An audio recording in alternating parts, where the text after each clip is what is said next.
Асобны парадак дзейнічае ў Нараўлянскім раёне. У зону пусцяць толькі 19 і 21 красавіка. А 9 мая без пропуска можна будзе праехаць на могілкі ў вёсцы Баршчоўка Хойніцкага района. З-за таго, што праезд да некаторых пахаванняў абмежаваны, са 184 аб'ектаў доступ адкрыюць да 168. Перад паездкай неабходна ўдакладніць, ці ёсць праезд. Категорически запрещается отклоняться от маршрутов исследования, заходить в остатки строений, разжигать костры, сжигать мусор.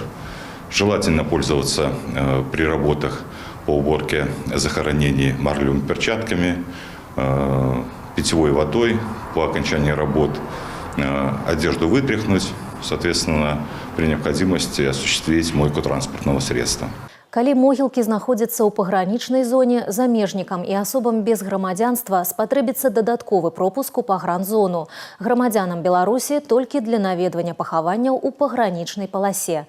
Падрабязнасці на сайце Дзяржпагранкамітэта. Парадак уезду ў зону адчужэнняў у іншыя дні можна ўдакладніць у галоўным упраўленні па ліквідацыі наступстваў аварыі на ЧАЭС ці па нумары 29 37 12 у Гомелі.